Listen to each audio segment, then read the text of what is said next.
What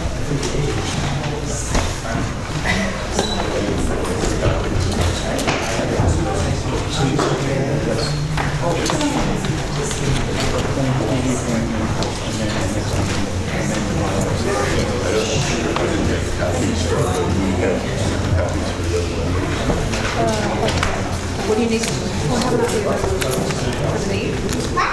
Mayor? Mayor?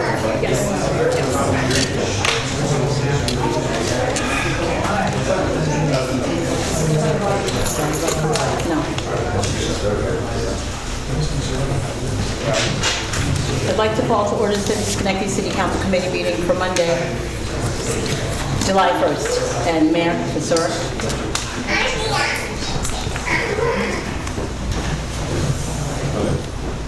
Oh, sorry. Thank you.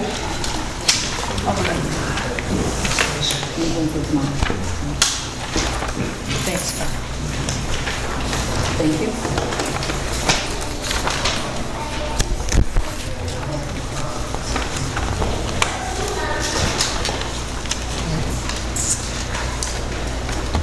I want to reconvene the Schenectady Urban Renewal Agency. Have one item before us tonight. It's the appointment of the contracting officers required by state law, and then would, in the next cycle, entertain modifications to the bylaws. So the council president has some issues on that, staff has some issues, and there might be other things to bring up to date along with this one particular component. So at this point, for the intern, would entertain a motion to appoint Alexander Carver as the contracting officer for SURA. Moved by Patrick. Do I have a second? Seconded by Mr. Toro. All in favor? Aye. Any opposed? Resolution carries 6 ayes, 2 absent.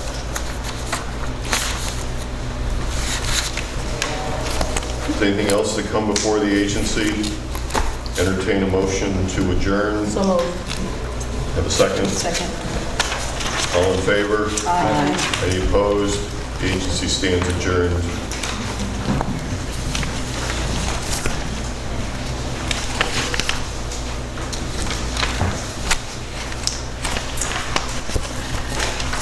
First, I'd like to call to order again Schenectady City Council Committee meeting for Monday, July 1st, and the first committee is Health and Recreation. Yes, hi. I'd like to call to order Health and Recreation. Our first item, we have 2 items on the agenda this evening. The first item is presented by Mr. Williams. It's a ceremonial resolution recognizing the Youth Auxiliary Group of Al-Tabari Court number 28. Mr. Williams? Thank you. So I think it's always a nice recognition for us to pause and just acknowledge the accomplishments of some of our youth within the city. So as you can read in our packet, they took the pleasure of placing second in a recent competition down in Louisiana, and then in addition to having their drill team come and do a mini drill for us next Monday, if all things work with their planning. Again, I think it's nice to just acknowledge and just appreciate the achievements of our younger individuals in the community. Excellent. So do we need a motion to do so? I'd ask for a motion. Okay, Doreen, second. You, me, and all in favor? Aye. Okay, sorry about that. Okay, the next item is a continued discussion of Central Park swimming pool fees, hours, and security. I put some materials in your packets. There was a lot to send out, so I decided to just bring it this evening. And I would ask that people review it. What I did was look at our Niskayuna, Guilderland, and Colony to look at what their fees are as well as their pool rules. There's some things that are consistent and others that aren't. So I wanted to have a little bit of a discussion about this. Niskayuna has 3 separate seasons to their pool, and they also have on their site, they talk about rules for if swim meets were going to happen. They have season passes, as does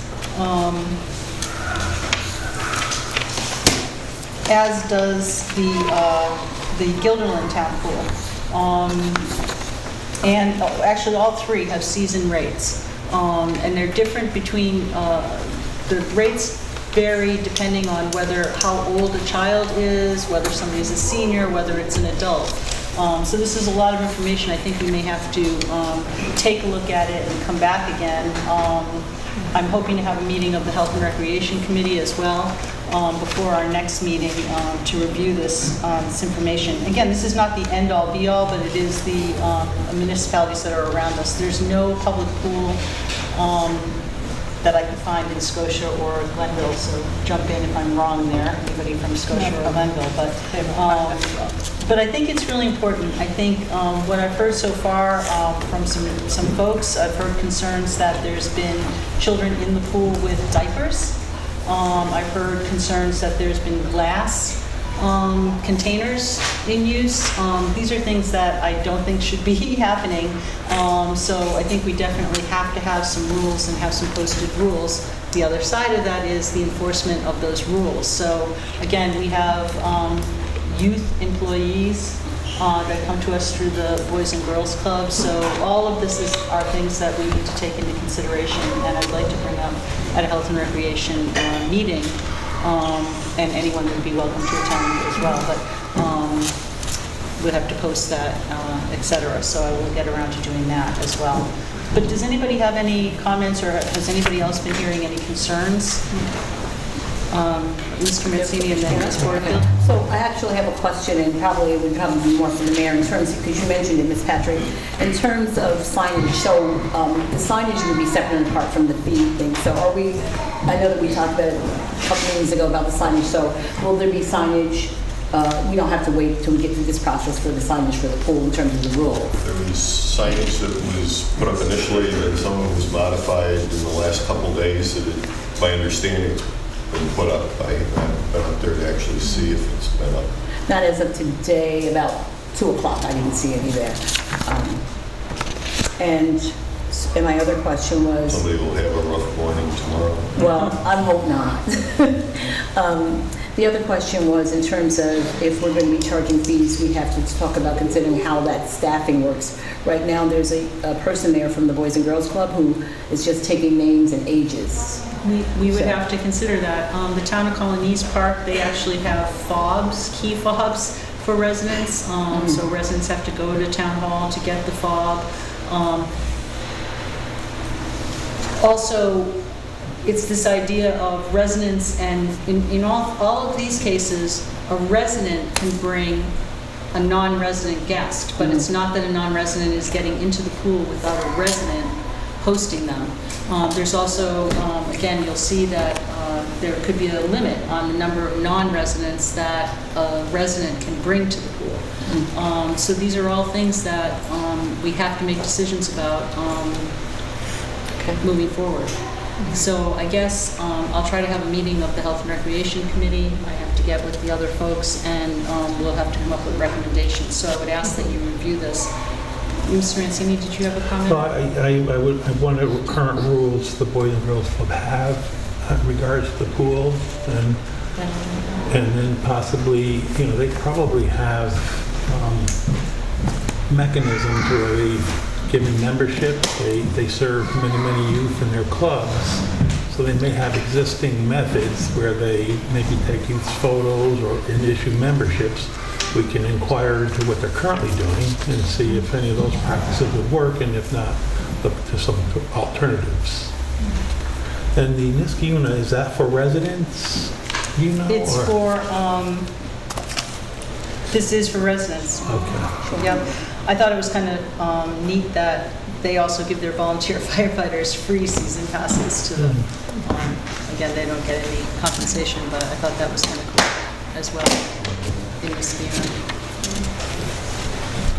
Sorry, Ms. Totoro? Yes, sir. I'm hoping that you can call this committee, the Health and Recreation Committee, together as soon as possible. I think it's imperative that we get some things in order over there. I heard a lot of things, a lot of great things, a lot of things that need addressing. It's definitely a welcomed resource in our community, especially with the weather we've been having. It says a lot about the fact that people are waiting to get in there, but there's just a lot of things that have been, individuals have approached me with that I think need to be addressed. The second thing is I would like to see if we can add a senior mornings, a senior special time to senior swim. I had quite a few emails and phone calls regarding that. So the pool opens at noon every day from 11 to 12. Especially with the resistance pool there, a lot of seniors like to get into the water. So I'd like to see that definitely moving forward. And then, have a discussion with the health and recreation as far as the other things that are happening there at the pool. Okay. Well, again, our committee is myself, Ms. DeToro, and Mr. Farley, so I'll be reaching out to you guys tomorrow to try to get that in as soon as possible so that when we come back together on July 15th for a committee meeting, our committee will make a recommendation to the larger council. Does that sound good? Yep. Okay. Anybody have any other thoughts or comments? Just follow up Mr. Mancini's comment. Kind of the standard that the Boys and Girls Club has used in the past and using this year is the city school district ID for kids going in, so that they use that to count them in as a reference for validating where they live and just who they are. So I was just thinking that as we look at this, I feel like being that this is a new, beautiful thing that we have happen in the city, which is again, to Mr. Torpoint's, welcomed by the community. I still want to get to a place where we start, I still want to leave some room for us to be responsive to like what the needs of the community are. So in other words, like, I think that there are some rules that are probably pre-existed the pool when you're in the other location. And sometimes it's not necessarily about like implementing new rules, but making sure the ones that are existing are followed with some level of fidelity. So I would just, as we're thinking about what we could do with this pool, we want to give ourselves some autonomy to say, hey, this is working well for the community and this isn't. And I think that maybe it'd be wise for us to just know that as we enter this conversation, that this might be something that comes up again and we should be expecting to maybe make some adjustments as it relates to as what we see come up. I'll call the Boys and Girls Clubs and see what the current rules have been, because I haven't done that yet. So I'll do that with our I committee. have reached out to them. Oh, okay. Yes, so again. And you Shane have got back to you me. have the rules? No, that they have? just they're in the transit Okay. process. So. Okay, great. Yes, I spoke with them as well, and they are going to be sending that. But my understanding, there is already something underway for rules to be developed based on what the mayor said. Okay. Yes? So, I'm trying to confirm that the signage has been printed and should be installed. I thought it was going to happen last week. Apparently it hasn't. I just want to say that today when I was up at Central Park, just walking into the park, there was a young man coming towards me with a towel around his neck, and I said, "Hey, how do you like that pool?" And he said, "Oh, the pool's closed." And I said, "No, I don't think the pool's closed." And it turned out he went to the old pool. I said, "We have this incredible new pool. You need to turn around right now and go back to the pool." But he said, "It's getting a little late now. I have to go home." So obviously we need to get more promotion out there about the new pool as well. So Ms. Porterfield? I just want to say, I mean, I know that we have these other things that we need to do, but overall, to have the pool there, I've been getting a lot of really wonderful feedback. There were lines, and not necessarily people waiting in the line, but people were just excited about it. So we'll iron out those details. Absolutely. No, It's great to have It's it. a fantastic thing. I'm thrilled that we have it. So, Mr. Williams? Just a point of clarification, outside of the lifeguards, are there any other guardians or just oversight figures there? I think the only worry that I have is who's going to be responsible for implementing or like reinforcing some of these rules. I think the expectation shouldn't be for like teenagers or college students to be calling out adults for not adhering to the expectations in the pool. Honey, I'll defer to the mayor, but my guess is that it's the Boys and Girls Club lifeguards that are the people that are there. And I think we also are going to have to, I mean, obviously, depending on the age of the child, at least when you go through this, an adult needs to be present with children. So one would hope that, we would also have our parents be following rules as well. But Currently, the Boys and Girls Club, you have to be, with the rules that they're using, you have to be, if you're 13 and under, or 12 and under, so 13 and up you can be on your own, but 12 and under, you have to be accompanied by a parent or guardian. That's a little older than some of these. Mr. Williams' point, the front line is the staffing from the Boys and Girls Club, supplemented with staff from Parks Department and Police Department. Okay. Any other comments? Okay, so I'll call for a motion to adjourn Health and Recreation. Mr. Farley, second by Mr. Toro. All in favor? Aye. Thank you. So let's call to order the Finance Committee. We have 2 items on the agenda tonight, the first of which is a call for public hearing, 2024 to 2025 annual action plan allocation. We've spoken to by Ms. Carter. Good evening, City Council. So we received our annual allocation from HUD, which is roughly $2.1 million. We received 26 applications for this funding. We have posted our proposed, applications have been reviewed, and we have posted our proposed allocation to the website and in the Daily Gazette. We are currently in our 30-day public comment period. So today I'm here asking City Council to please call for a public hearing on July 27th to discuss those proposed allocations. Thank you. Any questions or comments? Hearing none, may I have a motion? So moved. Second. All those in favor? Aye. The next item on our agenda is the Continuum of Care contract with Development of Broadway LLC, doing business as Capital District YMCA, also Ms. Carter. We have received our HUD allocation for a continuum of care for our 10 beds, which we partner with the YMCA here in Schenectady, which is roughly $87,000. So today I am here asking City Council to give permission for the mayor or his designee to go into contract with the Y to carry out this project. Thank you. Any other questions or comments? Hearing none, may I have a motion? So moved. Thank Second. you. All those in favor? Aye. Are there any other items to fall before the Finance Committee? Hearing none, may I have a motion to adjourn? So moved. Second. All those in favor? Aye. We are adjourned. At this moment, I'd like to call together government operations. We have 2 items on the agenda today. First being the renaming of City Street, Bear Village Lane to Luigi Lane. This is Mr. Wallen.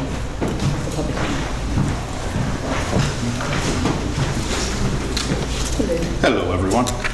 So just a refresher, I have the ordinance in front of me. In July of 2021, the city accepted the ownership of a roadway, essentially an alley, behind the Live in Schenectady project on Barrett Street. And the name that came with the development was Barrett Village Lane. At the time, there was not much into the name. We just accepted it as is. And the road was built to city standards, and we moved forward. Since that time, I've been reached out to by the family, who is around and who will probably speak in a moment, and they have requested that the city look to change the name to Luigi Lane in commemoration of their grandfather, father, uncle, friend, who operated the Luigi restaurant beginning in 1950 on the former site of where Live in Schenectady is. Just before I introduce Mike Tierna, one of the grandsons, I just wanted to let you know that I did reach out and speak with the property owners of the conglomerate that was Live in Schenectady, which is essentially Dave Bucco and John Roth of Hybrid, as this was and they did not have any objections, and in fact, John Roth supported it, as he said that his parents were good friends with Luigi and Adele, and they always had nice things to say about them, and so I thought that was nice. Just also to let you know, there are no residences on this street. Typically, what you'll see in the city is that we do ceremonial resolutions for ceremonial name changing, and the reason for that is to change the name of a street that has been in existence for 75 years would have a very large repercussion on the residents of that street. As there are no residents on this street, as it essentially is an alley, the naming of it would be actually changed. So no 2 signs, it would be 1 green sign. So without that anymore, I'd like to introduce Mike Tierno and whoever else just to talk about, and this is a call for public hearing. I understand that they can come and talk at the public hearing, but I did not want you to have no information going forward for your support of this. So, Good evening. I just wanted to take this moment to talk about my grandfather and why this is a viable name change, not just for us, but for the city. I'm going with my family here. And my grandfather was the 5th of 11 children, born to Luigi Battaglioli Sr. and Angela Lazzari. He was born in Pennsylvania while his parents lived and worked at a logging camp. At 2 years old, they returned to Italy.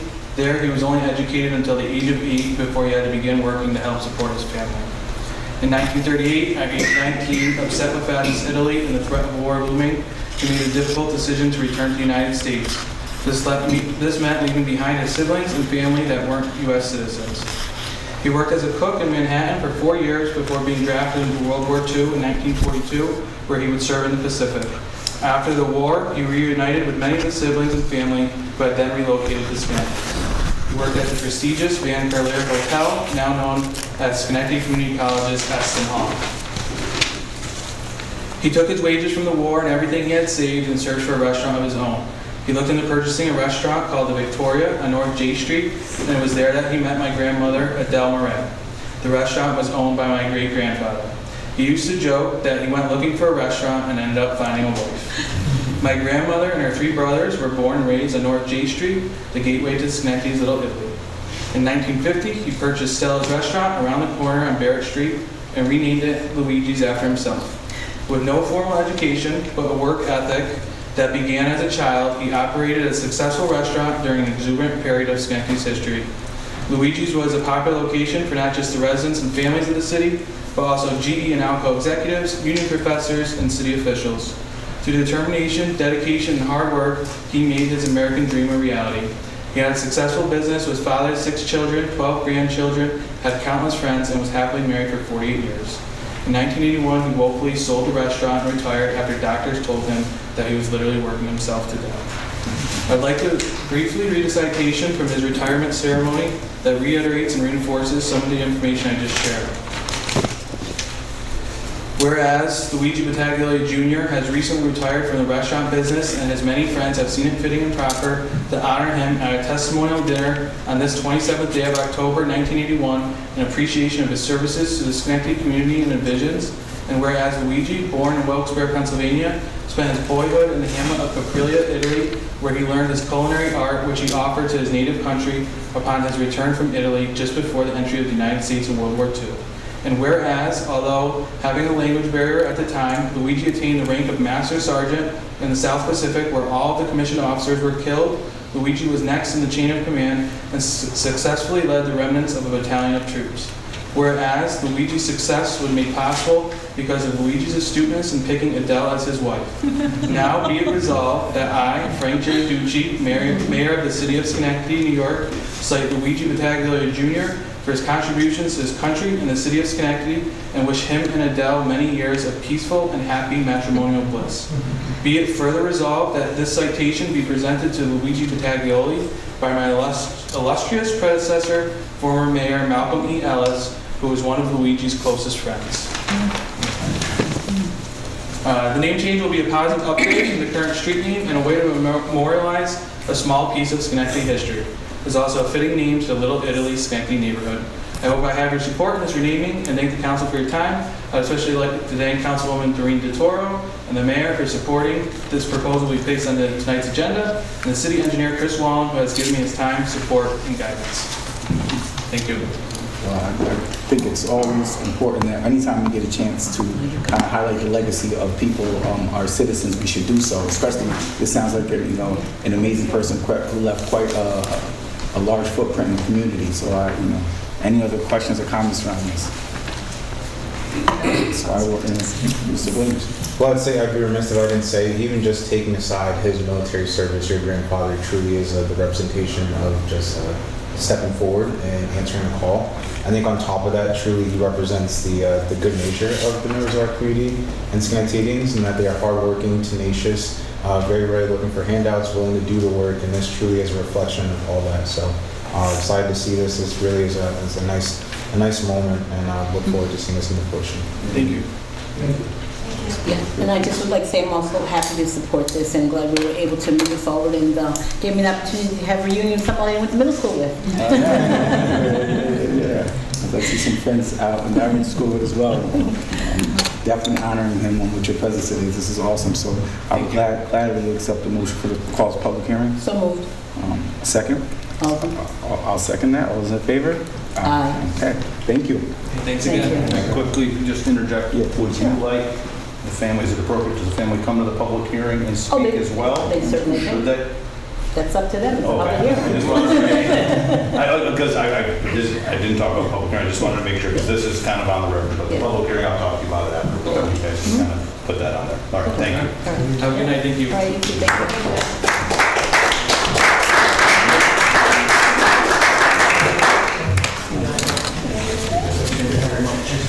Okay, next on the agenda for government operations is a discussion City of Schenectady charter regarding change of operating budget deadlines. Mr. Mayor. Thank you, Mr. Chairman. There's a draft proposal in the packet looking for your approval. This provides this parts of the public hearing, and the goal or the objective is actually to put it on the ballot for this November and go before the voters for change in the charter. Thank you, Mr. Mayor. Mr. Chairman, this is, as you know, there's no provisions in our current charter regarding what happens after November 1st. Looking at the charters of our surrounding cities, the city of Albany, the city of Troy, the city of Amsterdam, they have procedures for if something is not adopted. And what you see before you is the procedure from the city of Albany, but also a tweak from the city of Amsterdam on how the process goes forward if the budget is not adopted by the date of November 1st. And you see as it goes back, it goes through the entire legislative process. If the budget isn't adopted, then the mayor's proposed budget is adopted.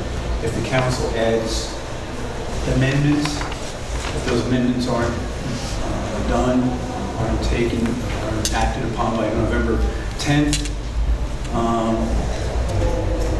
the honorable force November 10th, and if not, the mayor may veto one or more of the proposed amendments. If the mayor fails to act on those proposed amendments, then the budget as amended by the city council becomes the budget.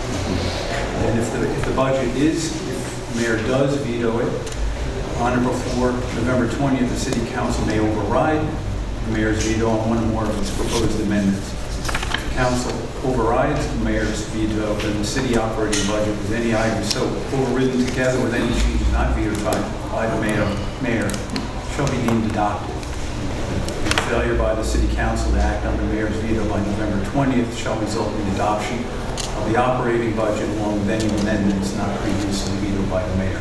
So there's a process back and forth with the council and the mayor, both going back and forth, giving them time to act upon the budget. So by November 20th, which is around Thanksgiving, give or take, the budget process is complete. Tax bills can be prepared, equalization rates, etc. All those other things that have to be done is taken care of by the end of November. So it goes back and forth. Now, because we're dealing with changing the roles and procedures between the mayor and the council, this has to go to a mandatory referendum or amending the city charter. And it's affecting the roles between the council and the mayor, and therefore it's subject to a mandatory referendum. As the mayor indicated, in order to get this, there has to be public hearings, and then eventually adoption by the city council, signed into law by the mayor, subject to referendum. This has to go over to the Board of Elections 60 days before the general election, which is November. So just giving you an overview of the process. It's really through the summer, going through the process and having the public hearings, looking at this final adoption, going over the Board of Elections September 5th. And that will not affect this year's budget process, but will affect 2025 budget year and subsequent years. Thank you. Questions, comments on this? So tonight you're just providing this for us to take a look at it, to Right. provide feedback. Right. Right, and I know you said, so essentially the timeline is we would have to have it to the Board of Elections by September 5th. That's correct. So, Council could start tonight, call for the public hearing. You could call for the public hearing on this proposal if you wish to have the public hearing. The public hearing will be on the 22nd. According to the municipal home rule law, because the city of Schenectady has a strong executive mayor with veto power, the mayor has it's mandated to hold a public hearing himself on the proposal. So the council may do so, and the mayor is required to do so according to the municipal home rule law. so I'd like to spend a little bit more time looking at it and because, I'm just at first blush, when I'm first looking at it, I just need more time to look at it. Let me just say that. And I just wanted to also, just to be clear, so I know there's 3 ways to amend the charter. So we have this one because of what it is, has to be referendum? Absolutely. Okay. It has to be referendum because you're dealing with the powers of the 2 branches of government. Okay. Whenever you do that, you have to have mandatory referendum. And so if we had a call for a public hearing, the public hearing would be based on what you're providing to us tonight, is that correct? Okay. I'm comfortable calling for a public hearing. I mean, I would have to say that, I don't know about the rest of you, but I had some sleepless nights last year in terms of really worried about what was going to happen if we hadn't passed the budget by the end of 2023. And going into January, I was worried about both the functioning of the city, our employees, security, etc. So I think this is a good idea. I think that it will force us as a group to be more accountable as well. So in terms of opinion, my opinion would be that this is a good thing for us to be doing. So I don't have a problem, with calling for the public hearing, but if we have to wait, I get that too. That's my 2 cents. Thank you. So, when we received this last week, so I did have a chance to look it over, read it over, and made a few notes. I'm very comfortable as well because of the situation that we ran into last year and with our tax bills getting out late. Residents were concerned. People were calling constantly, am I going to get a charge? So anyway, I think it's something that we really need to do. Moving forward as soon as possible. I agree that we definitely have to put something in place. I don't necessarily agree that this, as it is written, because essentially, if we didn't pass the budget, then it would automatically go back to the mayor's budget. I don't, we as a council, part of our responsibility is to pass the budget. So if we have concerns or we want to make changes, if it automatically goes back to the mayor's budget, then any amendments that we would have had would necessarily kind of disappear. So I'm not 100% comfortable that it automatically goes back to the mayor's budget. I would entertain it going back to the prior year's budget, which means that we all have a say in what the budget was until we can work through any amendments. But I wouldn't automatically just defer back to the tentative budget provided by the mayor. So why don't we take a little bit more time to look through that, talk to our corporation council about all the things that are in here. Just need to be able to make sure as we move forward. Mr. Mayor. But again, I have to submit it by October 1st. The council has the month of October to act on it, not adopt it by November 1st. For the last over half century, council was always able to come to some agreement with the mayor and the council. Last year we didn't.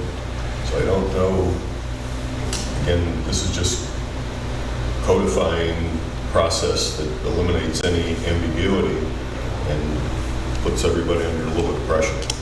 I understand your willingness to look at it, and there are some changes that hopefully get them out in a day or two to the council so we can make those changes and then move ahead with the public hearing. So it seems like good thing is that, throughout that process, which I think we all learned some things, and I think that, as somebody who was working extremely hard to make sure that we could kind of meet each other where we were at and get a budget passed, which we ultimately did. I think that the need for this is clear, and there's some consensus among the group that there's a need here.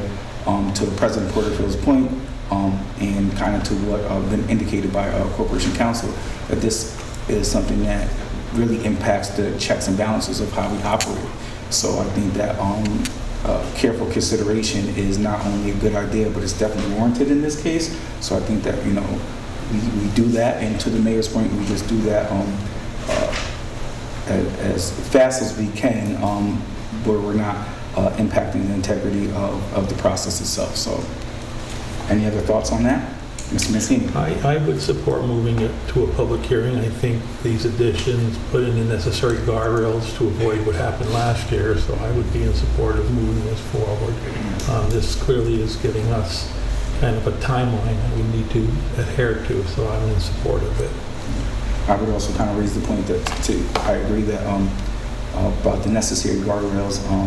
I think that what this would do at the level of the text will definitely put in place those guardrails, and I think that we can end up in a place where we have the same guardrails and still hold ourselves to that level of accountability. But if there's any concerns or questions or maybe some scenarios that we haven't had an opportunity to play out, I think in consultation with Corporation Counsel and research that's going to be done by its members, I think would be a good thing to do for something of this nature. The good things that we all agree that something doesn't happen. Mr. Williams. And for the sake of commenting, I think you put it accurately. You said careful consideration. I think whenever we can meet other council members where they stand with having further questions or wanting to digest information, I think as long as it doesn't come at the expense of the timeline.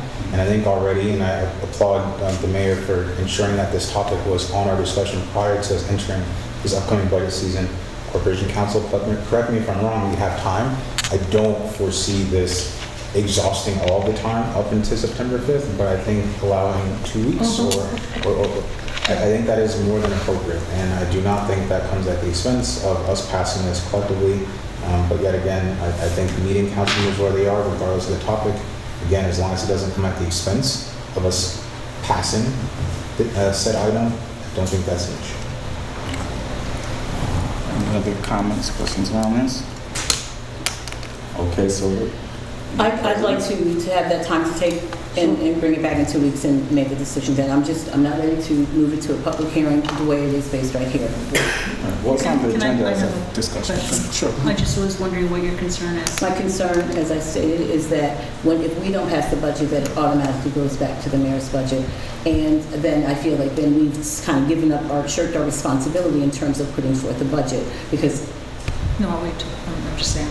then any concerns or any changes that we want to make would not take place if it didn't happen like that. And it's a scenario where if we went through it last year, it kept getting pushed back to us and kept getting pushed back. And that if that timeline plays out, then it automatically goes back to the mayor's budget.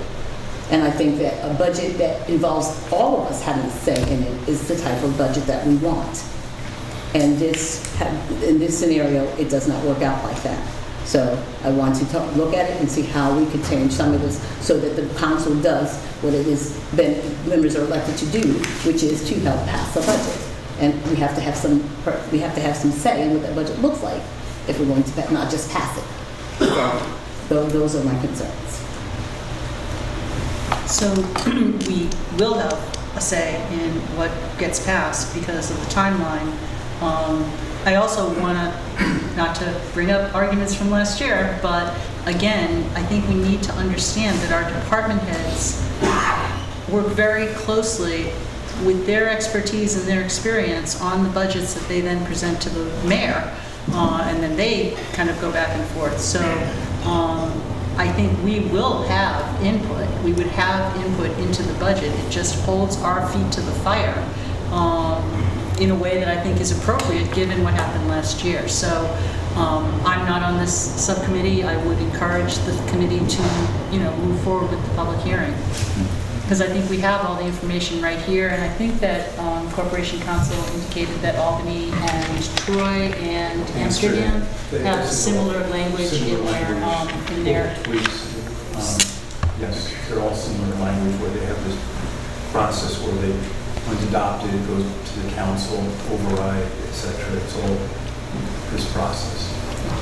Okay, so hearing what everyone's point of view is, I think that right now we're in a pretty good place where we can allow members of the council who might have, because right now we're basing on what's in front of us right here, correct? Maybe there's some other suggestions or input that can kind of bring us together in a point of agreement. So I would really, being with the timeline what it is, I think that, we really should give that opportunity to any council members who want to look at this a little more closely or maybe introduce some different ideas.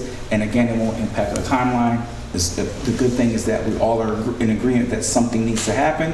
And I think that the conversation will be a more productive and beneficial one if we're saying, you know what, this is something that maybe I think that we can consider. So I just, being that, we don't lose anything by the due diligence of the council members to kind of look at this and maybe look at other options that can get us to the same place. So with that, I will just, I'm going to call for a public hearing right now. I don't think we need to do that. What we'll do is, and not that I would ever foresee us in said situation that we've been in before, but I think it is our responsibility as a council to, again, have some guardrails in place. And I think that this will do that. And we need to give our teammates the opportunity to, because this is a really significant, substantial decision. And I think it definitely requires, again, some careful consideration. And as long as it's not impacting the timeline, what do we lose by giving our colleagues the opportunity to delve deeper and maybe come up with something that might even fit better for us than it does for some of our surrounding municipalities.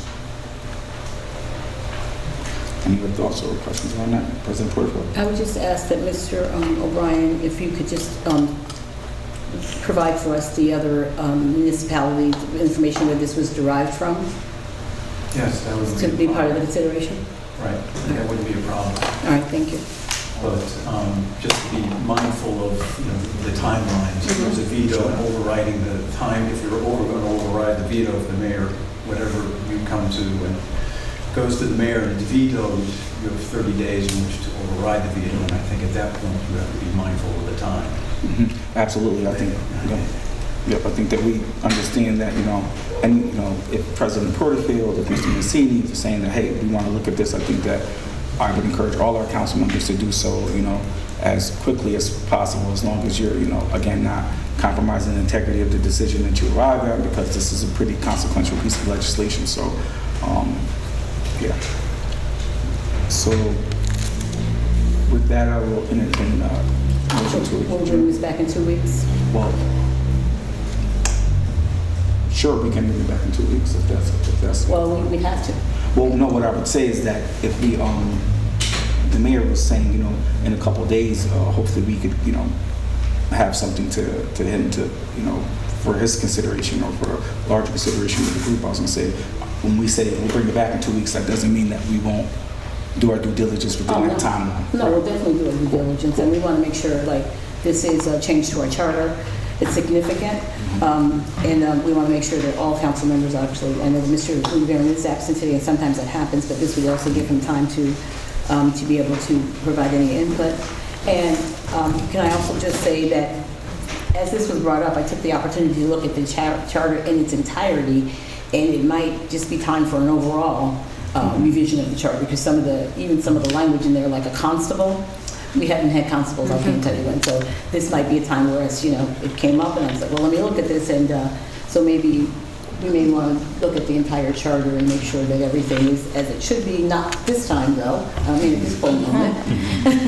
But there is a process with a charter revision, and I think that we should really consider doing that to make sure that our charter meets what today's standards are, actually, and even today's language. So just want to also include that. So we'll bring this back in 2 weeks. Appreciate everyone's input. I'll accept the motion to adjourn government operations. So moved. I'll second that. All in favor, aye. We are adjourned. Okay. I'd like to call to order City Development and Planning. We have 9 items on the agenda. And the first is the award, the bid and contract to Schenectady Little League and Cary Street fencing improvements. Mr. Wallen?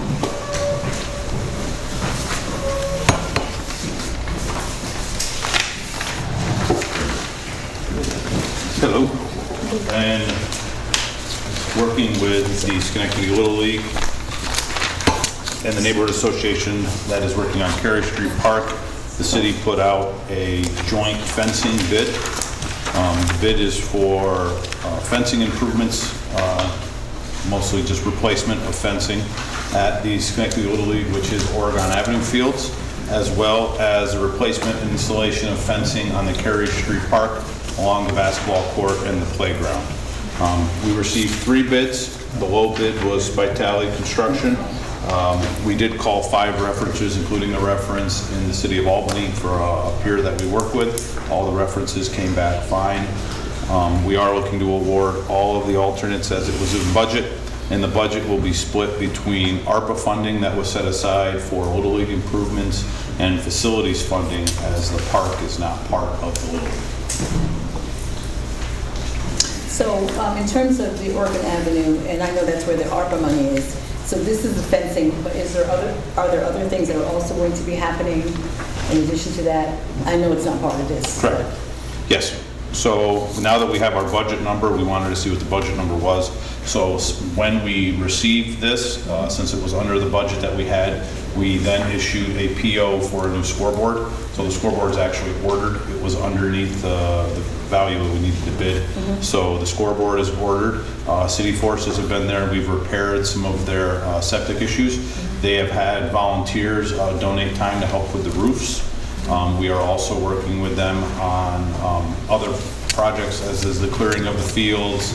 I believe, I don't have the list in front of me, but there is quite a long list of things that we're looking at trying to accomplish with a mixture of in-house and contract services. Most of the things we think we can get done with 3 written quotes, as it's under $35,000, but this fencing was the one that we knew would be the biggest value item, so that's why we bid it and didn't move forward with anything until we had these numbers. Thank you. Any other questions? Yes, Mr. Toro? I'd like to personally thank Mr. Wallen and Fred Mastriani. They've been working diligently on the Oregon Avenue, and I know there are little tiny things, knockout things, and there's a lot of work that goes into getting the bids on all these little things, but thank you very much, and I know they're very appreciative of everything that's happening over there, so thank you. Thanks. Any other questions, comments? I'll entertain a motion. So moved. I'll second. All in favor? Aye. Thank you. Thank you, Mr. Wallen. The next item on the agenda is a presentation for water bike rental services. Mr. LaFawn. Good evening. What you have in front of you is a proposal or a presentation which will be given by Patricia Reed. She is the owner of PC Waterworks, I believe it is, and she's the best one to be able to answer the questions with regards to what she's proposing to do in Central Park with regards to dependable rentals. So I'd like Patricia to come up and she can answer any of your questions with regards to her operation.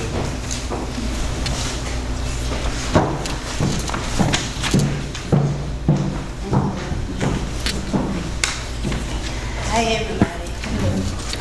My name is Patricia Reed, and that's my husband, Andreas Reed. We've been trying to open our business since June 2022. The city of Schenectady requested everything from us, and we submitted everything the city of Schenectady needed. So I'll just explain what we're trying to do.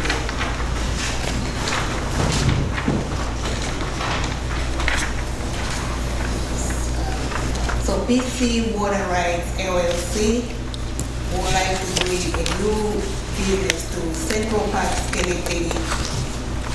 PC Leisure Water Rights LLC will be part of the recreation for the community. It will bring more fun to Schenectady Central Park.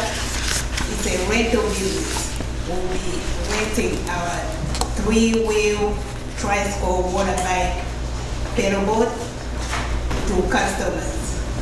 We would love to have the opportunity to bring more positivity to the city of Schenectady Central Park by bringing a new business that other parks in this capital region doesn't have. Since this is a seasonal business, we'll be opening 7 days a week from 11 a.m. to 7 p.m. Due to inflation, BC Leisure Water Rides will be charging $10 per person for 20 minutes ride. But the customers have a choice to choose how long they want to rent a water ride. So for that reason, we're asking for the city of Schenectady to give us the opportunity and the chance to open this new business. All right, I'll start with, I have a question. So are you doing this business anyplace else at this time? No, So this would be the first time that you would do it? this will be the first time we're doing business. You did mention that you've been trying to do this with us since 2022. Since Can you tell me a little bit about 2022. that? Since 2022, I came to the city of Schenectady to ask to see how I can operate the business in Central Park. And I was given the information that I had to speak to Mr. Paul, which I sent all the paperwork and the business plan to Mr. Paul. And he been communicating with me.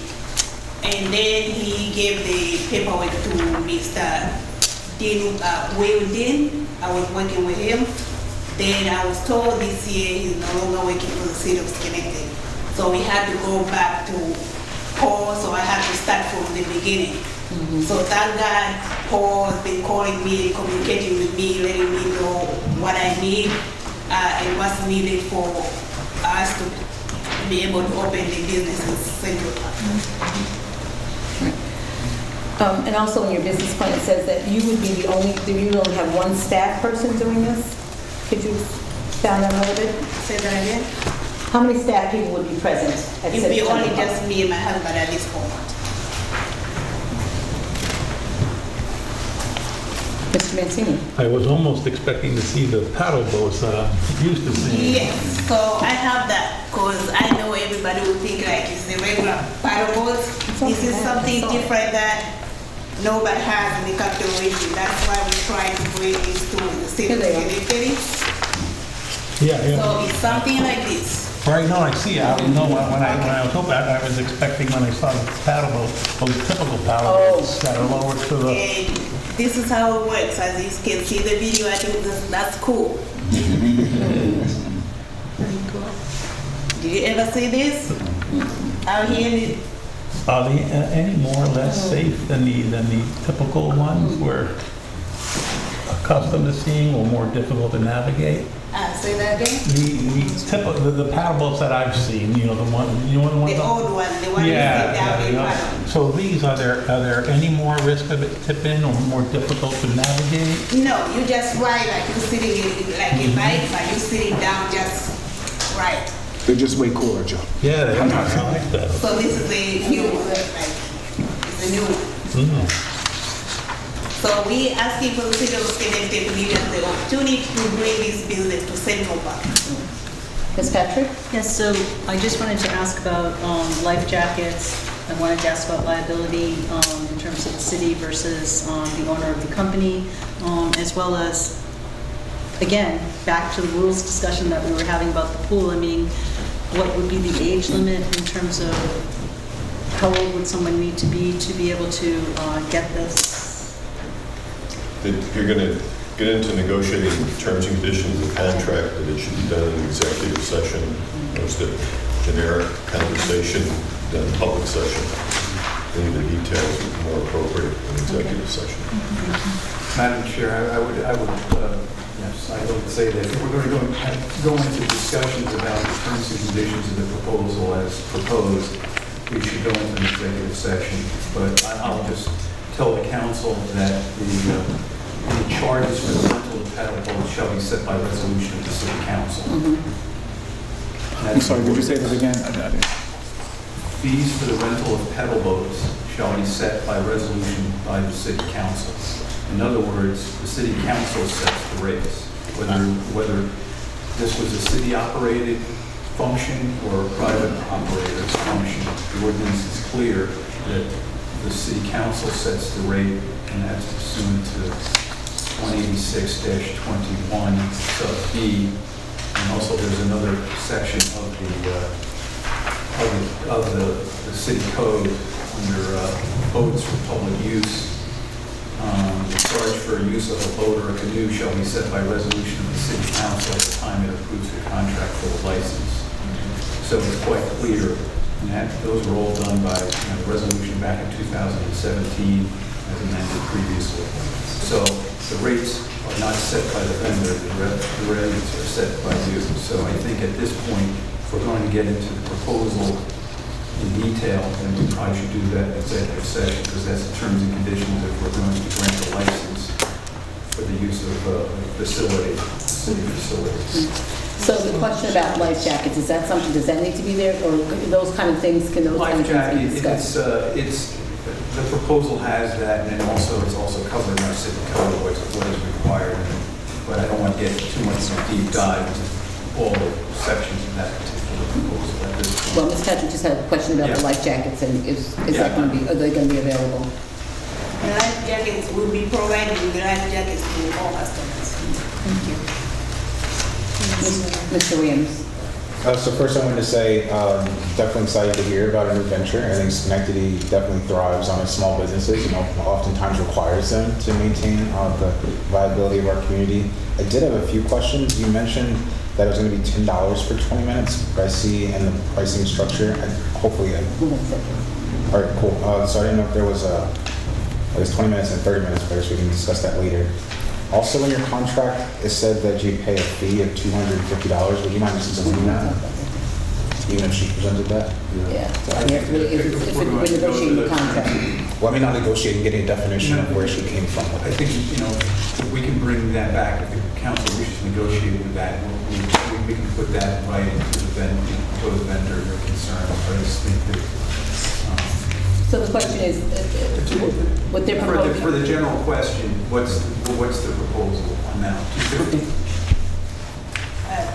How much you want to pay the city? You asked me, I'll pay $100, but the city. Okay, you proposed $250, let's start there. No, I didn't propose anything. The city told me that I have to pay $250. So this is not. So that didn't come from me. That was told by the city that I have to pay $250. Makes sense now, okay, understood. And then last So we'll talk question. about that in executive Okay. session. I thought it came from the owner. All right, cool. I just want to say, once again, That came from the city. if we have any concerns about the proposal, perhaps we can do that in executive session, and then we can reach out to the proposed vendor with our concerns. And I guess a final question then, timeline, should we approve it? How fast will you be able to implement that? Are we thinking about this season? And do you already have the equipment? I was, like, when I sent the paperwork, I was trying to open this as soon as possible. Like, I put it in writing, it was supposed to be June 3rd, but as you see, June passed, so I'll be waiting. So I was happy to receive a phone call from Mr. Paul when he called me. I'm like, oh, he didn't forget me. So now we are in July, as soon as possible. Because at this point, we only have like, what, July, August, it'll be like 2 months. Because the city asked that the boats have to be out of the water before September 3rd or after September 3rd. So we really only have like 2 months. But you do have equipment already, though? Yes. We have the equipment already. Okay. Everything is set up. Oh, okay. Okay, thank you. So I think there are some questions, though, that council has that we would have to address those in executive session. Yes, Madam. So there's council's other questions, and we're going to have to talk more about that in executive session because it has to do with the contract, and we can't discuss that publicly. Okay. Okay? So you still gonna send me the contract or whatever? Well, it depends on what decision comes out of executive session, but you will, the short answer is you'll be contacted about what the decision is. Okay. All right? Thank you for the opportunity. All right, thank you for coming. Thank you. Thank you for your time. Thank you. Thank you. Thank you.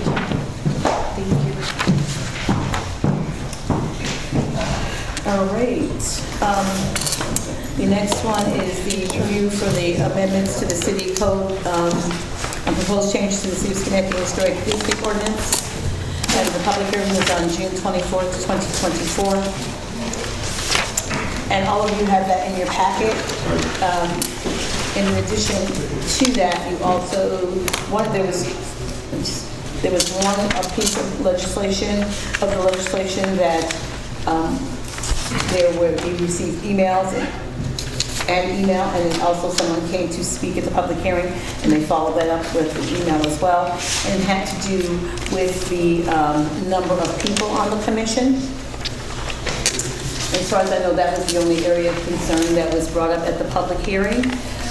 What I did take a look at is all of our other boards that we have, and essentially most boards, with the exception of the Board of Assessment Review, which meets just a few weeks for assessments, and then the Ethics Board, which meets seems like every decade. They have 5, but everything else has between 7 and 9. And if you would just, in your packet, you have the input from the individuals who were part of the group that unanimously voted to try to keep it at 7. And just want to have some discussion around that, in terms of that, and how we move forward. I did have a discussion with Ms. Carver to explain how I saw this, but I'd like to open this up to the council for discussion, because at the public hearing, that was the only concern that was brought up as part of this amendment to the ordinance. So, yes, Mr. Torres. I would go on the advice of the Historic Commission. They've been doing this job a long time, for many years, having a business and a home, both in historic districts here in the city. I appreciate everything they do, keeping things true to their past. My feeling is that they think 7 would always constitute getting a better quorum, and I'm going to go with their advice. Then I think it should stay at 7 instead of down to 5. Again, that's if. I mean, it's a huge undertaking, this commission itself. There's a lot to consider, a lot of meetings. There's a lot of areas in the city that they have to consider. But again, if these individuals who have reached out to us Richard and Gloria have been on this commission for a long time, and I think if they think 7 is worthy, then I would suggest we stay with 7. Anybody else? Ms. Patrick? Well, I do have concerns. I appreciate what Mr. Toro and the commission is saying. At the same time, I appreciate what the staff is saying. I mean, if we look on page 46 of our packet, we did get, I think that you asked for, I did ask for that. These statistics, and they really haven't had great attendance at according to this. We can see that. I think we can understand why our staff person was recommending the change. But yes, I can see also that the commission is asking for us to stay at 7, but I guess I would have to say that we really would need to make sure that they were going to be able to have, more than 4 people there. Right. Well, I'm sorry, go ahead, Mr. Porter. No, I was gonna I agree with what Ms. Bethke is saying. I think that, we're in because all things that we're talking about here kind of, have merit. It makes sense to, kind of defer to the people who are in the position right now, who understand how things have been going, or what's necessary. But then looking at, kind of the information that we receive based on outcomes, it does seem to be a struggle. So I guess the question is, if we were to defer to people that's on the commission, how would they demonstrate their ability to not be in the position that they're currently in? So I think in terms of demonstrating that they would not be in this position, part of that is our responsibility. It belongs to the city. Because we kind of went through this process similarly with the CPRB. True. So it's about making sure the applications are submitted. My understanding from one of the emails is there are current applications that we have here that have not gone through the process. And therefore, once they have to come to us before we can make a decision on them. So I looked for it in the code. I looked, and I didn't see where there's any clear process. We know, because of how we've been doing it, that it goes to the mayor and then the mayor brings it to the council. But I don't see where there's any written process. And so with the CPRB, the way we found out about it is that the chair of the CPRB came to us and said, oh, we need people, and that kept pushing that forward. When it happened with the Planning Commission, the chair of the Planning Commission came forward.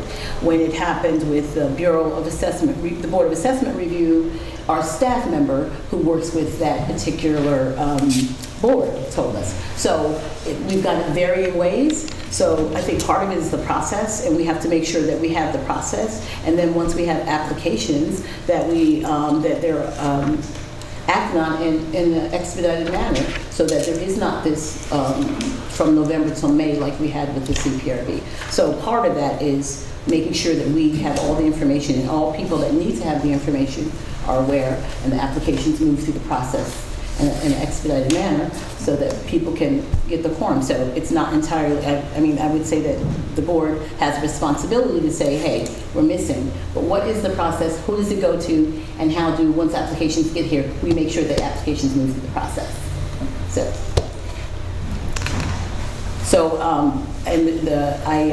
My recommendation is that we allow the applications that are there be moved forward and looked at and moved forward so that they could be able to get a quorum. And to me, it's easier if, like, for instance, that you look at the information that was provided by Ms. Carver in terms of them not having only 4 people. But if you only have 5 to choose from, and 4 come, you have the majority. But if you have 7, then you have 2 more people you can ask that you can't, that would be available. So I would recommend that, and if we could get those applications moved forward and give it at least till the end of the year and see that if they're getting the quorum and move forward like that. But I would have to agree with Mr. Toro that the folks who do this, who volunteer their time, it's not compensated, that they have the opportunity as long and they're willing to work with the department head. And again, I think that we need to talk about it, not just for this board, but for all the boards. We need to talk about what the process looks like, getting applications and get them moved through there, so they don't have vacancies for a long period of time that causes people not to have a quorum. Mr. Williams. So what I first would like to identify is in no way is this a slight at the Planning and Development Department for putting together these amendments. I think it was definitely their best interpretation of how to respond to address the quorum issues, but I truly believe in responsive government. And as we've heard from individuals that are serving in these capacities saying, hey, can you pause and re-identify another alternative? So I think with that, if there are applications that haven't been processed, or if there's hesitancy on the approving agency's part, I think can we discuss having a criteria where what are the baseline considerations expected for a candidate? And I think in similar fashion to how Chief Marino and the fire department, have identified a base level expectation, and they'll train you the rest of the way. Can we have a baseline expectation that evaluates time served to help bridge some of those gaps, if you say, and having like a true candidate? But definitely, we had some of these similar concerns with the CPRB, and I think to date it's been the most staffed so far. So I agree. If there have been historic vacancies, I think it is not uncustomary of us to pause and see if there's ways we can just reevaluate ways to just boost participation, but also in the right way where we're not taking expenses at just quality candidates coming forward. Is your hand up, or you? No, okay. Yes, Ms. Patrick. Well, I think Mr. Farley has. Okay, Mr. Farley. Certainly. So I would I guess something that I think we should probably don't talk about enough, which I think that we have to demonstrate the courage to address. Anytime we talk about our board positions, I think that, maintaining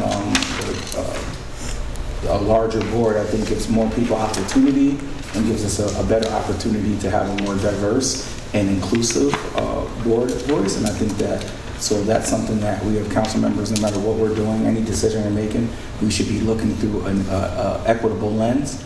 And, you know, I would love to, I invite my colleagues to kind of raise that point a little more often, because it's something I think that is something that's the expectation of the people of our community that we represent, that we make sure that we're being as inclusive and all of these volunteer, paid, whatever the situation of the board is, that we set it up in a way that gives us the greatest chance to be more inclusive and to be equitable. Ms. Patrick? I was just wondering if there were other, I mean, there's a lot of changes in here, that's just one that's being recommended, so I just wanted to see if there were other, I mean, there's a lot in here, so I didn't know if we wanted a summary. I know that's a particular staff person isn't here tonight, but, Jack, but Ms. Yeah, Farber. we gave a summary already of all the changes we did in presentation Yeah. to the city council. So they gave the summary, and and then there was the public hearing, so the only thing that came out of the public hearing, and that was reviewed by everyone, you know, who had interest in it, and that was the only concern and change that was requested. Okay. Yes. Do we know anything about, in regard to the bylaws, if there are members that are absent consistently, where they can maybe be discharged and bring on a new member, and maybe keeping the number a little bit smaller, but we move people quicker if they're not showing up? You know, the only concern I have is that there's not a quorum, so there's a lot of time being wasted. So I'm wondering if they have, I think we looked at that before in another board, that if somebody isn't showing, that we can move them and then bring on another candidate. I don't know if the bylaws address that or not. I'm not sure, I can get back to you, council. Yes. Yeah, what you see is what you, that's the operating structure. You made some changes to the board of assessment review earlier this year regarding attendance issues. Yes. That was by ordinance to amend the attendance. Right, and they were being paid. So there are no bylaws regarding that, and based on the information we received, it said that they had to vote unanimously. It didn't say that nothing passed. So what ended up happening, the 4 people were there, and the 4 people unanimously voted on it. So it was, if there had been 3 people that said yes and 1 person said no, that would have been a problem. But so far that hasn't been the problem. So which to me, again, speaks to the fact that you should have more opportunity, a bigger pool to choose from, to lessen the possibility of having not having a quorum. So it's on page 63, and item number 1, Article 10, membership.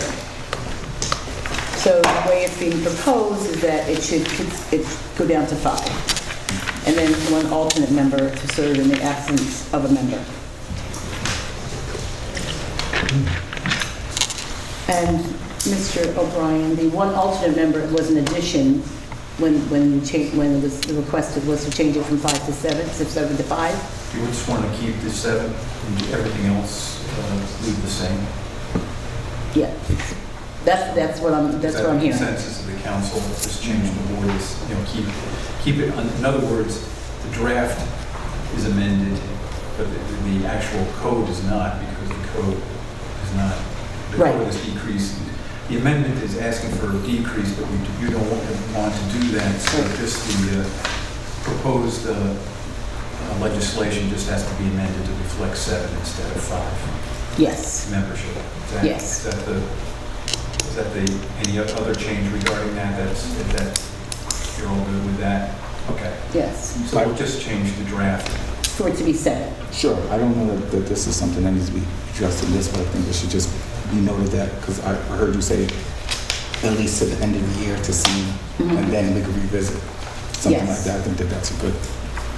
I don't know that needs to be in the amendment, right? But it's just a point that You can always, as I always say, you can always have an opportunity. Yeah, correct.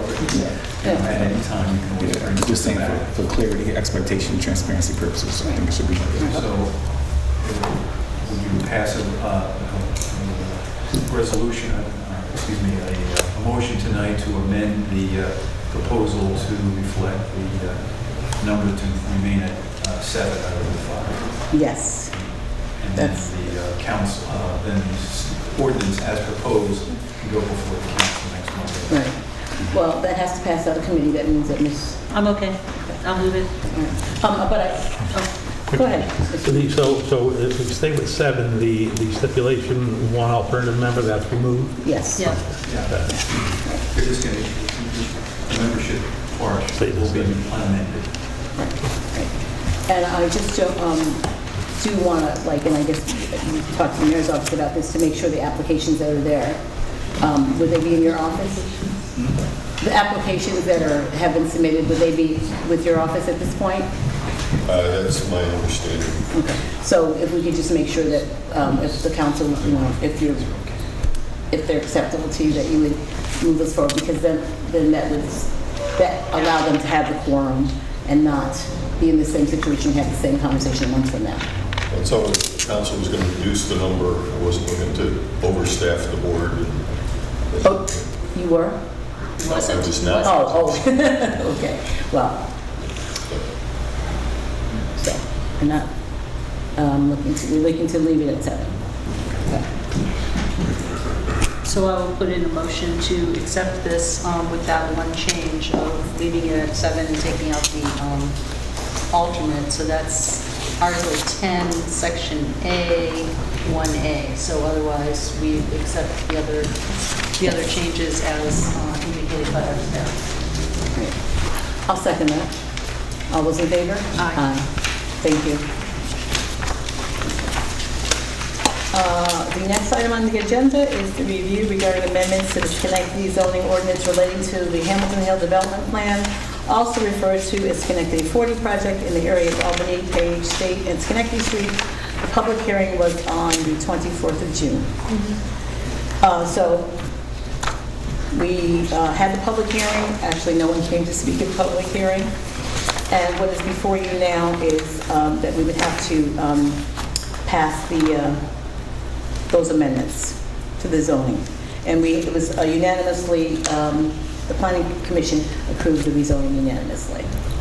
Any questions or comments, or is there someone here to speak to this? I'm always available, but I think we've said it all. Have you said it all? Does anyone have any questions? We have our team here if anyone has questions. Does anyone have any questions regarding this? Okay, then I guess you can save the speed. All right, I'll take the motion. I'll move it. I'll second. All those in favor? Aye. Thank you. The next item on the agenda is for the City Council to declare lead agency for a seeker, right?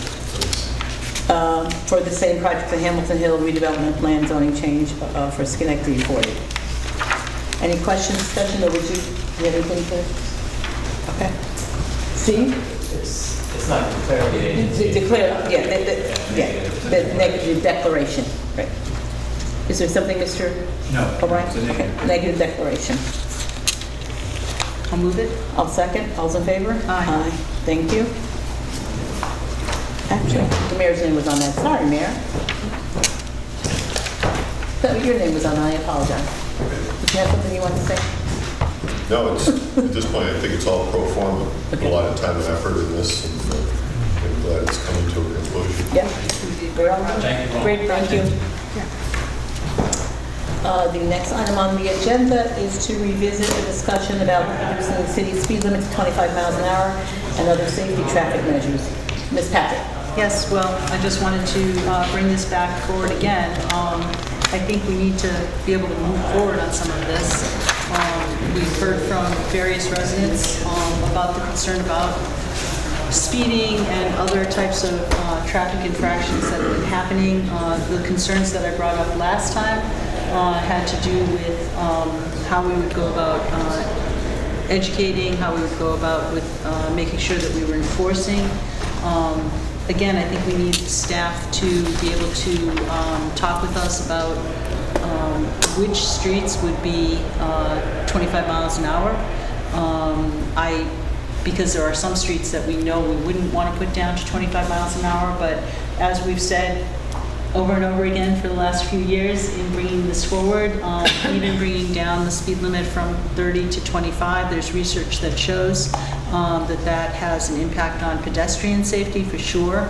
I think we've heard from, I think,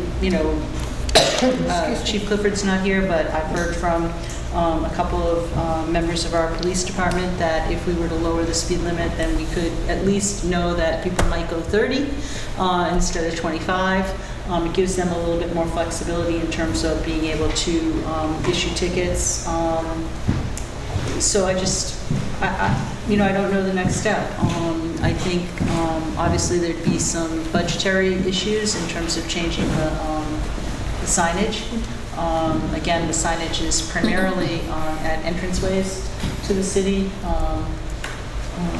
So I leave it open for folks to chime in here, but see what other people feel. Well, the last time we talked about this, we asked that Chief Clifford, Mr. Cannon, and Chris Wallen, who's now gone, we talk about this. So I agree that we need to do that. There was an accident that happened last August. I think all of you may have known about that at this point in time, where a woman was seriously injured, and a traumatic brain injury. And so there's definitely a problem with speeding. I think we've all seen it. We didn't have to wait for an accident to see it. We've all seen it. I also understand that there's certain streets that we can't apply this to, but we would definitely need to hear again from Mr. Wallen and from Mr. Cannon. Mr. Cannon, who I guess the sign person, who replaced John Coluccio, and Chief Clifford. But I don't know how we can get that accommodated to have them here so we can, hear what needs to be done and then move forward. We'll get it scheduled and get them here with an appropriate presentation. Okay. So for the next committee meeting? It's quite possible. Look at their calendar. July's a little bit harder with some vacation, but tentatively say yes. Cancel the vacations. The city council controls the terms and conditions of employment, so if you want to do a resolution canceling vacations. I don't think they'll be very popular resolution. I just wanted to point out that we do have a resident here this evening who did give us some additional information about lowering the speed limit, so I appreciate that. It's information that came to my attention a couple of years ago. I support the information that's in there, so I hope that everybody will take a moment to look at that. And we have other residents here this evening as well who have come continuously to our council asking us to move forward with trying to, implement some change. So I think, especially when we move into the budget season, it's clear that we will have some budget implications of this in terms of, do we need additional stop signs? Do we want to think about, what happens with cameras on stoplights and whether tickets get automatically issued if someone goes through a red light, for example. I mean, that was something that Mr. Palameni brought up when he was on council. So some of this has implications budget-wise, and we would have to hear from staff regarding those kinds of things. Yes, and also, I'm going to say 5 years ago, I think I presented something for us to get speed humps, which took 3 years, and then we only had it as a demonstration project on one street. So we definitely need to look at traffic calming measures, right, to make sure that that we address this problem. So and I don't even know where those speed humps are now because they didn't come back out again this summer. I have no idea. So we definitely have to do that. And in addition to all of the things that we pass, we have implementation and enforcement is going to be a huge part of this whole process. Yes.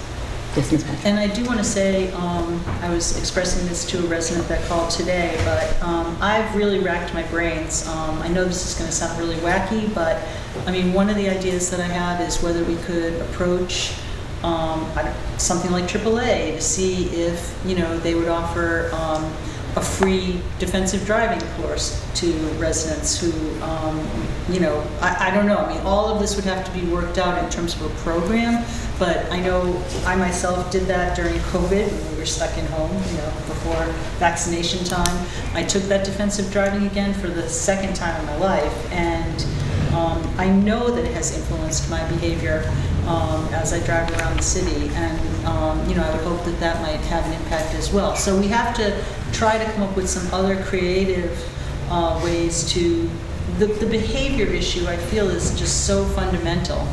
I encourage all of you to, when you leave tonight, go drive home 25 miles an hour on the streets that you think this might happen, and you'll see that it is difficult to do so. But again, I mean, it's a safety factor that I really can't discount enough, and you'll see that.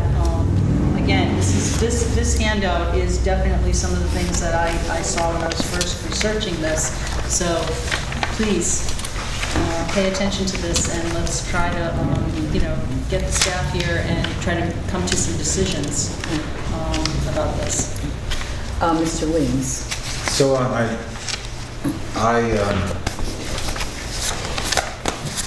I know there are a number of residents who are looking at this conversation and saying that, again, this is an item that's been talked about and talked about and talked about, and no action has been conducted. And to them, I would just like to ask for their continued patience. I think I always appreciate a light banter, especially kind of referencing the budget season. But with all sincerity, this is a dire issue that we need to address. I think to Ms. Patrick's point, I don't think we're short of ideas. It's just selecting one. I'm glad that we've expanded from the singular focus of this item with addressing the speed limits in general, and I think we truly need to have a comprehensive approach for the entire city. We've in separate facets, but for my entire council career, I've highlighted just neighborhoods throughout the city that are experiencing this to varying degrees, but collectively as a city, we need to respond. And again, if that is waiting for the conversation to have the proper agents and agencies to speak to this, I yield to that. But very much, correct me if I'm wrong, anyone at the table, I think we do not need to experience a fatality to understand the severity of this. And I appreciate the individuals throughout the city who are taking the time to adhere either proactively to being slower in their vehicles, but we are addressing individuals that are taking a lesser regard for it. So again, it is our responsibility to hold individuals accountable for helping us identify the proper solution. We have had measures in place referencing the speed humps that have been indicated that they had a positive impact. But again, we just need to respond and then hold that response year in and year out in order. Is Porterfield? Oh, Yes, sorry. Mr. Farley had his hand up. Yeah, so I'll try to be brief as I can. I think there's been some learning for me in this, because initially I was just like, okay, yeah, we keep talking about this, why aren't we just doing something? But I think that now recognizing, what steps have to be in place and for us to make an informed decision, I will second what Mr. Williams kind of throws around, we need to make sure that we're doing this in a way that's smart, that has the impact we want. I guess then my other question, we're kind of wondering, if you will, is what can we do in the meantime? Because I feel like, I know we talked about, you said something about the speed humps that were out that we might have in possession of the city. Are there things where we can, as we are going through the process, are there, as we go through the kind of the graduated interventions, are there things that we can do along the way, as far as, maybe bringing out whatever speed humps that we have, putting those in the areas that have been identified to be, kind of those more high-risk areas? Is there signage that we have that we can kind of post up? So I'm just what are some of those more measured responses as we wait to get to kind of that larger response? If there are those, I would just encourage us to at least do those things. I don't know exactly what all of those are. Yes, Ms. Patrick. Well, for example, we have like the digital, sign, like the one near the high school. If you're coming up, is it McClellan? That kind of thing. Where again, I would think that when people see what their speed is and what the speed is supposed to be, hopefully that would make them. So we have, that's one type of traffic calming measure that also could happen. I just wanted to point out publicly that we did get the home rule legislation passed in August of 2022 so that we could move forward with doing this, changing the speed limit. So that piece is in place. And then otherwise, I think we need to hear from staff on some of these other items. I would agree. We definitely have to hear from staff, but Because I would say to council members, forward your questions to the clerk's office so that anything that you want staff to consider or talk about in the presentation, that they would have the information prepared and ready to talk about it at that time. And to Mr. Farley's point, I think the staff is going to have to be the one who decides, what measures can be taken and what steps, because, they do that more. And also, we did do, when there was a situation on Kings Road, they did implement some things. In addition to that, Yes. some of the stop signs where it has the light that, has extra lights on it. So there have been some things that have been implemented, but clearly we need to do more. So yes, Mr. Toro. I did notice stop signs all along Eastern Avenue as well. There's red reflection tape on the bottom of the stop Yes, I signs. saw that too. So it kind of brings them right out. I mean, maybe not everyone can have, every sign can have the LED lights. right. But so there are different methods to catch our attention. Yes, you're right. But again, once everyone gets here, we can come up with a plan, and I think it's a good idea that we do send our questions to the clerk, so that at least when they get here, they'll know what a lot of our concerns are probably all the same, because we hear the same thing from everyone throughout, so, and I think the residents for that. Just wondering, maybe, like what kind of data would we have, like time of day, accidents, tickets issued, the most complaints, so like you talked about, the hot zones. We have that. We have all that, okay. Good. We've had that presentation, actually, even also. So we could probably ask for it. That's one of the questions, to make sure the data is up to date from whenever the last time we had the presentation. Yes. So at this point in time, we bring this back in 2 weeks, and again, submit any of your questions, concerns to the clerk's office so that they can be forwarded to the appropriate staff, so when they come, they can answer those questions. Thank you for bringing forward, Ms. Patrick. All right. The next item is discussion of rules of decorum during city council meetings. At the last committee meeting, I asked that we add one thing to the current rules of decorum, that being that if the individual would state that if by signing this, I agree to adhere to or abide by the rules of decorum. And so Ms. Barash said that she wanted to look at whether or not that was something that we could legally do.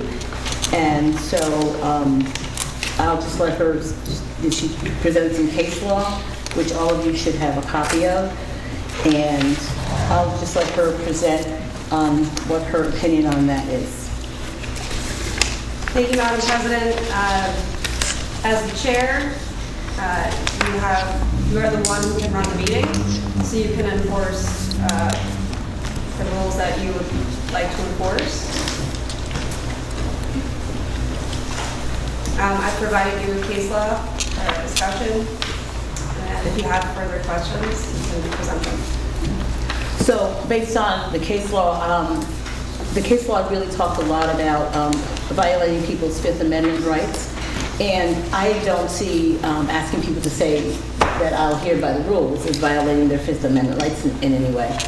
So for me, I say that I would like to move forward so that it's there, that a person signs it and says, I'm willing to go by these rules. I don't see where there's a violation of a person's First Amendment. Right, so I just don't see it in there. Mr. Farley? So I was asking Corporation Counsel, do you feel that we can get into that space of violating someone's rights by asking them to sign that, or just trying to see what your opinion is on that? I've never provided an opinion that it's a violation of the rights, anybody's rights. It's up to a judge. If someone were to accuse the city of that, it's not up to me. So it's possible that there's the potential that someone would try to make that claim. I'm not providing an opinion on whether they would win or not. Because it's up to a judge or a jury at the end of the day, not up to me. Did you have anything, Ms. Patrick? Anyone else?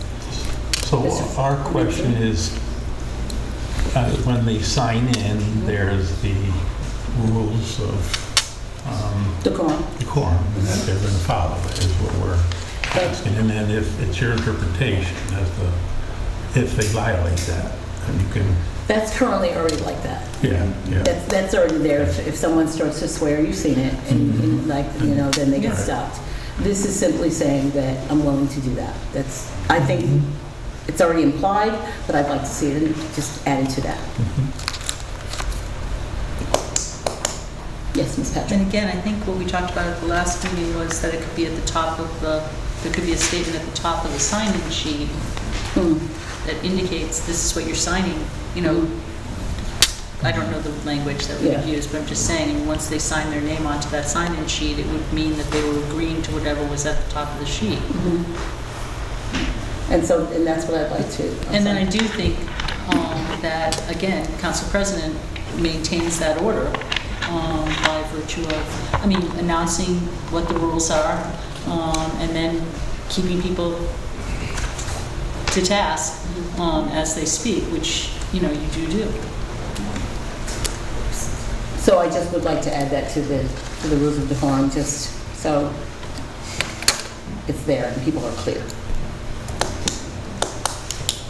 Mr. Williams? So I would say I definitely don't see an issue with that. I'm not an attorney or practicing law, nor what I want to, but definitely it's identified as privilege of the, so to me that sounds like there is a shared understanding of what it is you need to fulfill to have this ability to speak. I think just lining up or having the written justification, I think looks beyond the individual that's currently in the seat, but provides the justification, because in instances there have been individuals that challenge what is not written, and it should not have to be up to interpretation. It should be something that is, again, written so we can reference for all clarity. Within reason. I'm sorry, I didn't catch that. Within reason. I haven't had a chance to read these documents that... Okay. Yes. So we can wait until the next cycle, but again, to me, these documents don't address what my question was. And my question was simply a statement of saying, if I sign this, by signing this, I will adhere to these rules. And these documents speak a lot to people's Fifth Amendment being violated. I think, I'm just briefly looking at the case summary in this one, and the last sentence there does say the First Amendment did not protect defendants' right to discuss irrelevant topics at the meeting, so. Yeah, and which is already in there. We kind of say that in terms of the public hearing. Yeah, we have and all different that. signings. Yeah. I would just say, I think the reality is, no matter what it says on paper, our expectation and our rules, my very, very, very, very limited scope of understanding to this, how I understand it would be that someone's their First Amendment rights will supersede any rule of expectation that we have for them anyway. I believe that would be the kind of the final say on that. But again, so I'm completely okay with, I think what you're kind of bringing forward is saying that there's a clear understanding and not just an implied understanding of what people sign, which I think is really good. Again, though, I would just be really, really mindful and defer to Corporation Counsel if they have any reservations around that. I would welcome that, and we should probably, that would be something that I would want to take into strong consideration. I think since the chair already can call someone out of order and runs the meeting, is an unnecessary addition. I'd like to see it there. I think it's necessary, and it states for people exactly what's there. And it just spells it out, no questions asked. And I would still go over the rules, et cetera, but I don't think that just stating, letting people know that I'm willing to adhere to this is unnecessary. I think it's quite necessary, quite frankly, based on some of the meetings we've had and going forward, so that people understand that the reason that we even had the rules of decorum to begin with a couple of years ago was because it was just getting a little dicey. So that's why we came up with the rules. So I'd like to see that on there, and I'd like to be able to work with Corporation Counsel for us to have appropriate language that just spells it out like that, and to being able to bring that back into it. Is your hand up, Mayor? Hand I up? think, Well, I'll make a comment. I'll defer to the councilman. It's Councilman. well, no, I Farley. think we just Oh. have to recognize that there will be risks. There will be risks of, getting sued, it sounds like, or having to, be brought to court. So we have to understand those risks if we decide to move forward with that. I know you're not making an opinion that it would be up to a judge, but that's what I'm hearing. In other words, of course, anybody could bring us to court if they wanted to. Everything's a risk benefit. Yeah. So I just wanted to say that publicly, that there would be a risk. 100%, and there's a risk with almost anything that we Anything we have to do. do. Yes.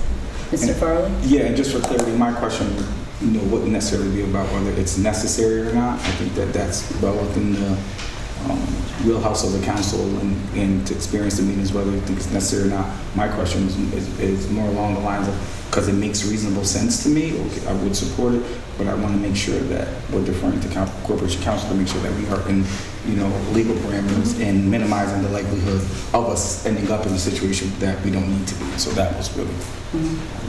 Mayor?